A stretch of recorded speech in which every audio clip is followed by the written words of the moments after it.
Political Capital is brought to you by Uber Canada. Learn more at uber.com/flexibilityworks. CHEK Podcasts.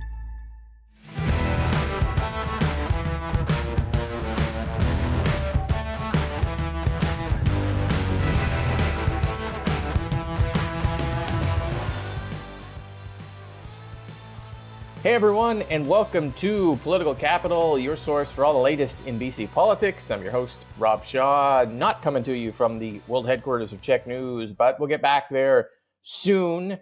Nonetheless, we have tons of stuff to discuss with you in BC politics this week. We have a new toxic drug supply report from Provincial Health Officer Dr. Bonnie Henry. We have a new poll from Main Street Research, and we have new kind of resets of campaigns with the BC Greens and BC United. To break it all down, we are going to bring in the pod squad, Jillian Oliver, Jeff Ferrier, Allie Blades, here as always to walk you through the latest and the deep dive into these issues in BC politics, starting with this toxic drug report from Dr. Henry. She's kind of been working up to this, I think, for a while now, producing a report this week that talks about the sort of limits of the current medicalized approach to safe supply.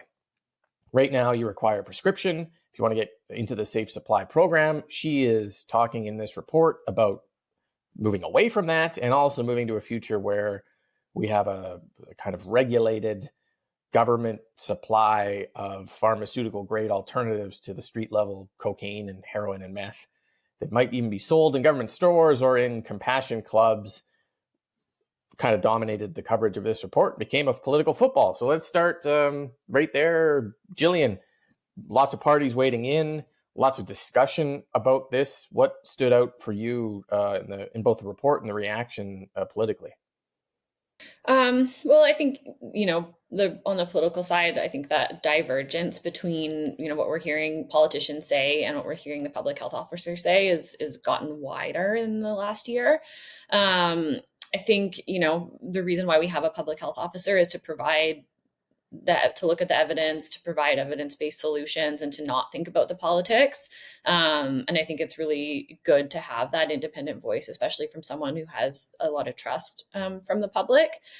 In terms of the substance of the report, I think there's a couple of things that really stand out. One is her emphasis on how there are so many people who are dying that do not have a substance use disorder, who wouldn't fit the kind of clinical criteria for a substance use disorder. And that's one of the big reasons why she's recommending that the province look at a broadening of access to opioids, is because they just wouldn't fit within a medicalized approach. It's people that are using drugs recreationally, college kids in dorms, people using on the weekends, this sort of a thing. And I think so often, because especially the opposition parties have focused so much on treatment and recovery, we forget that there is this huge portion of the population that don't really fit into that model, that are being affected by this crisis and that are dying. And it's her job to look at how can we save those lives.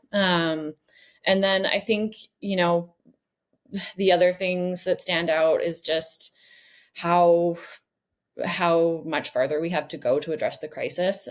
Even with all the policies that the NDP feels like they put it on the ledge, the numbers of deaths are still very high. And it's, we're continuing to see very little progress on that front, even as the conversation sort of swings away from the recommendations that the public health officer is recommending. Mm-hmm. Allie, I guess the question is, do we go further down the road that Dr. Henry is proposing, or it seems like a lot of the political discussion now is going back? The Conservatives and United, for example, saying this is the wrong path to go down, not agreeing at all with this report. Yeah, Jillian's absolutely right. This divide between the public health officer and the political parties in general, they're two totally different directions. In my observation of what's happening on the political front, though, I think these quick responses to Bonnie Henry's report are narrow-minded in their thought process. Here's what I mean by that. It's easy to say, let's fire Bonnie Henry. And it's easy to say that we're not going to allow safe supply at all. And so these are very defining policy points, but barely policy points. That's totally different when you're in government. And so when I think about a potential opposition party or a government in waiting, this is the Conservatives that I'm thinking of here. When you say that, and then when you're in government, that's two totally different things. They're not going to be able to just say, okay, we're going to fire Bonnie Henry and be able to do that. Meanwhile, people are dying, right? And so when you're in government, you have to make those decisions of pulling pieces from a little bit of here and a little bit of there. And this route that the Conservatives are going down of absolutely not, we're not going to be doing this. There's nothing from this report that we're going to be taking. It's going to look a little different when you actually have to implement it, because this plan of treatment focus first, we just don't have the resources for it. So what do you do in the meantime while you're building that infrastructure of actual treatment beds and doctors and nurses to be able to get people the help that they need? We've talked about it so much. It's just so complicated.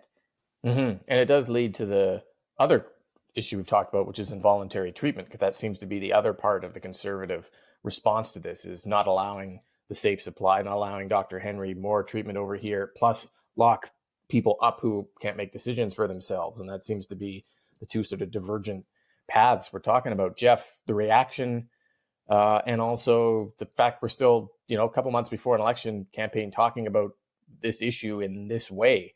What do you think? I think it's an issue that's captured the public's attention. I think the rollout of decriminalization has made the likelihood of any government legalizing hard drugs as likely as a Kevin Falcon majority government in the next election. And that's not very likely at all. Premier Eby has shot down the idea of legalizing hard drugs. He's done it many times. I think it's the right call in the context of wanting to preserve the harm reduction and safe supply that's in place now, and not losing that by going even further and making it more difficult to keep them in place. I diverge with political parties who say that Dr. Henry has done something wrong here. Her role as a provincial health officer is to provide independent, evidence-based, science-based advice, even if it ruffles political feathers. So, I welcome this kind of report. It's how governments are challenged, how they keep on their toes.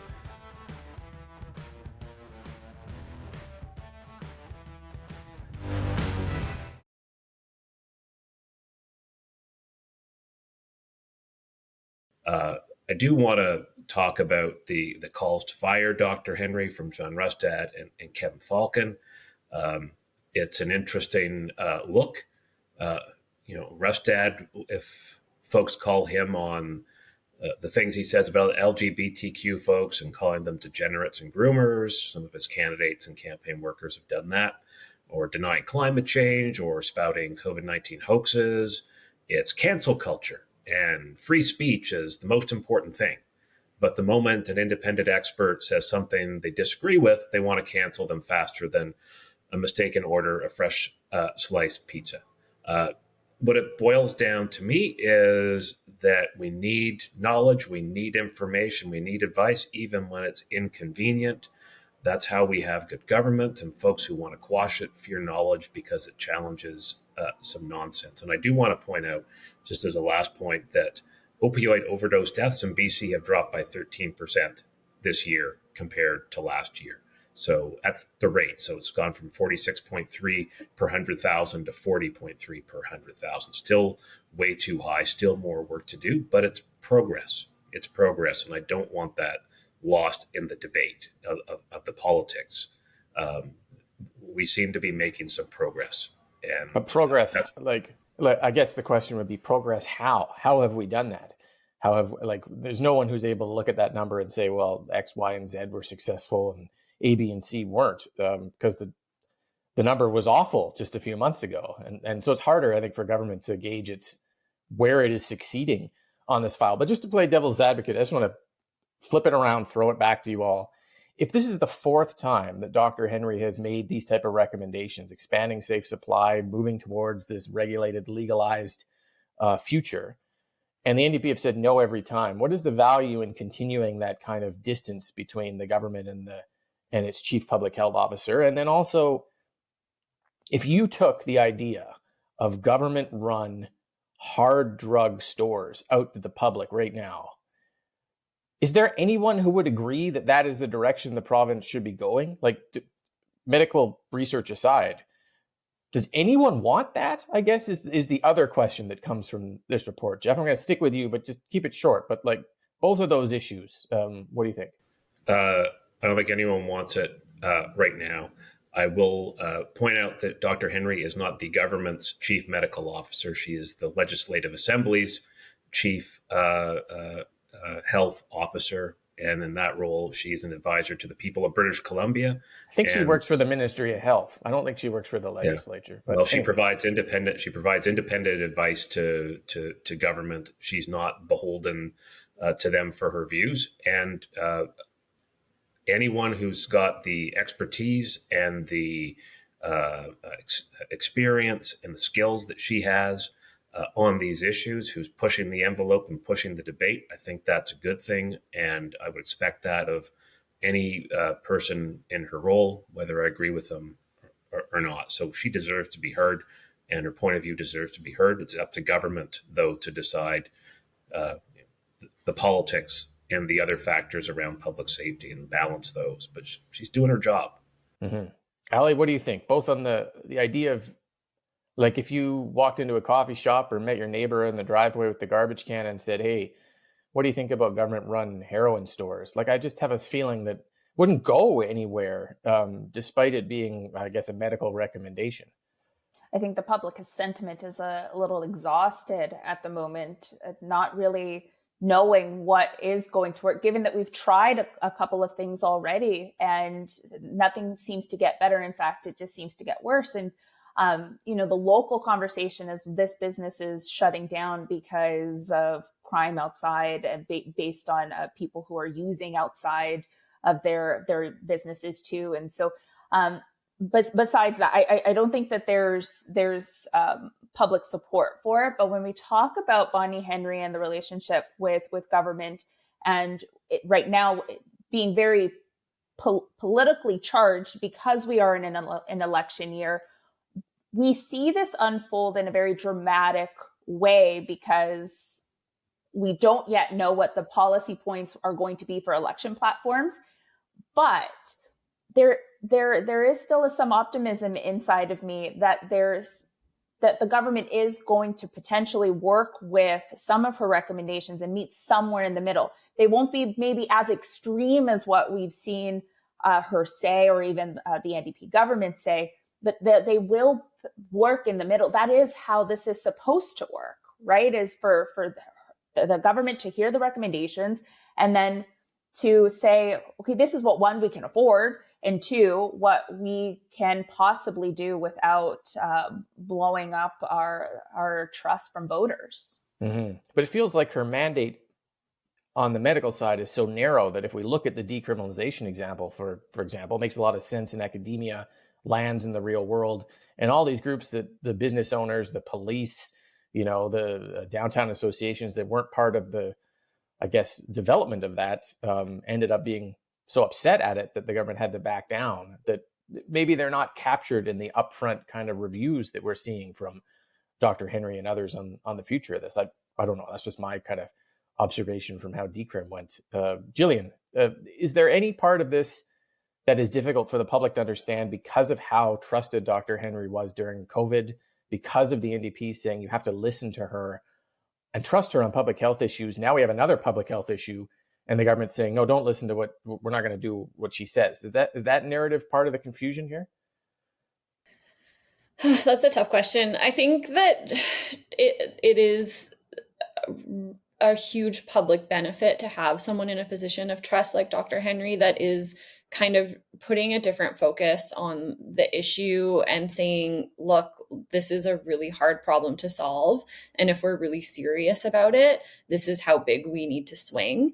because I think on the political side, you have the opposition parties on the right, the Conservatives and United, trying to say there's simple solutions to this problem. Like you said, we're just going to lock up everybody who has a substance use disorder. We're just going to, throw everyone in jail. We're going to shut down safe injection sites like Pierre Poilievre wants to do. That's not going to fix the crisis. And the other thing that really stood out to me about the report, and I think it's so important to have someone say this, is that prohibition of drugs is the system that the crisis was created under. And I think that we've gotten so far away from that conversation because we've had, decrim and we've had a slow, moderate rollout of safe supply, to have someone in a position of trust to refocus the conversation around that and how much of a paradigm shift we might need to actually solve this crisis is really critical.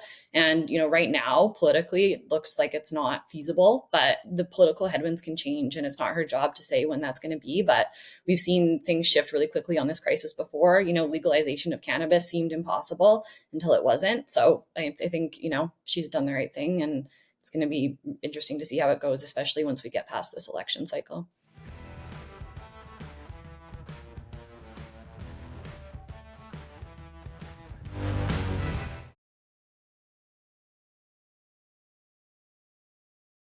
The Cannabis Compassion Club model was brought up, and in her report, and I guess I just my opinion here, but why would we want to legalize meth? Why as a society do we want to legalize fentanyl? I guess cannabis is, we've come to the conclusion, isn't quite as harmful or addictive, as destructive, but meth and heroin, what is it that what is the benefit to society in legalizing that and making it available for people to purchase? If we think that the addiction is so serious and debilitating itself that people shouldn't be on it.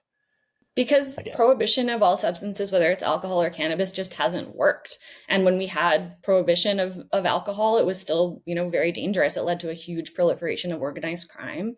And I think, obviously government has to kind of take that. She's got a narrow scope to look at the medical impacts of that. They have to look at the broader scope, like they potentially failed to do with decriminalization, on what are the other societal impacts that a big policy swing like that would have.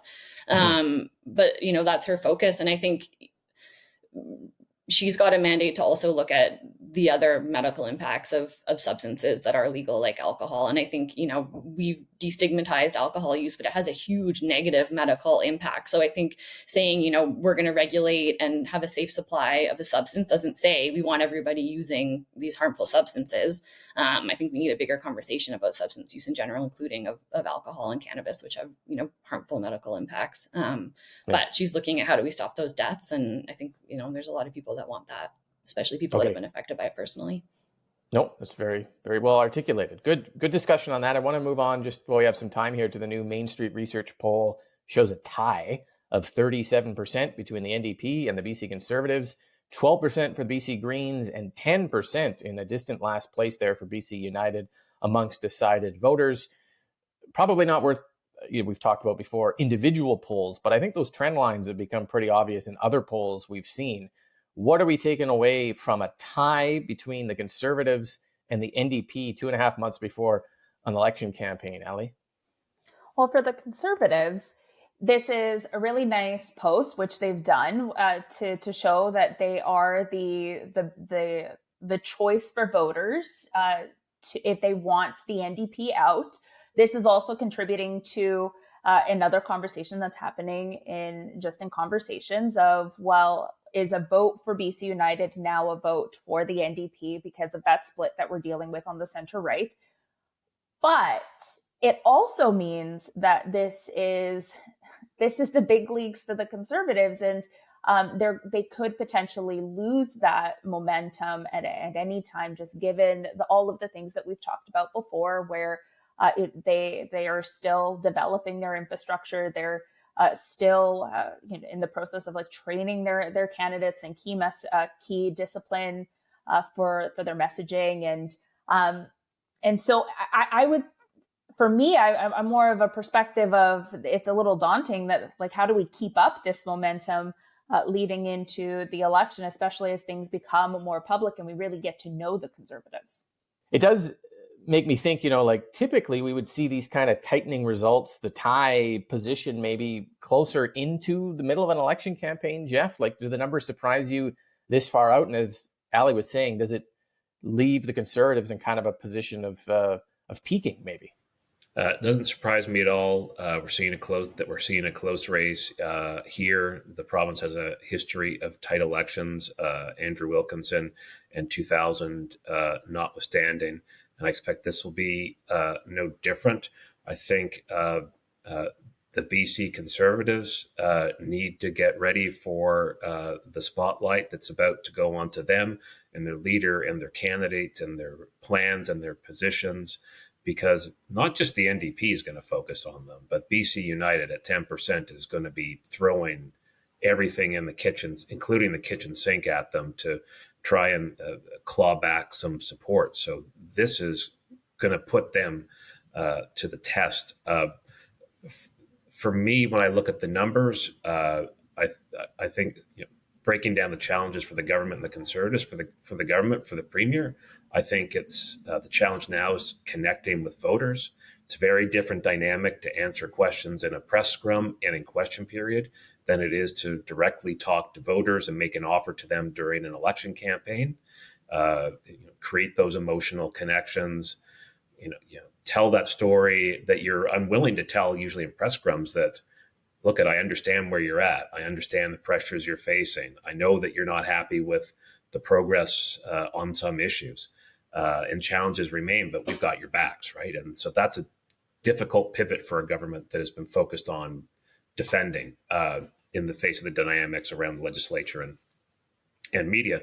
But for the Conservatives, it's growing their voter pool. It feels very much like they've peaked. If you look at, you look at the voter universe numbers, so the people who would consider voting for them, and it's not far off from where they are now. They've done a great job getting to where they are now. They've shown momentum, but there is that lingering mistrust. There is that lingering sense of, I don't know who these folks are and what they're about.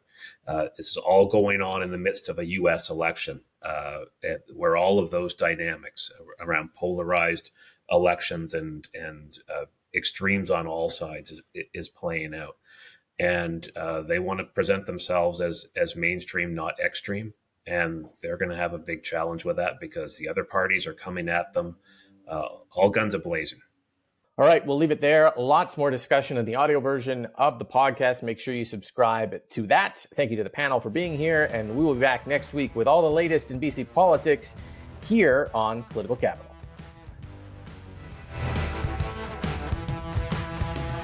Political Capital is brought to you by Uber Canada. Learn more at uber.com/flexibilityworks.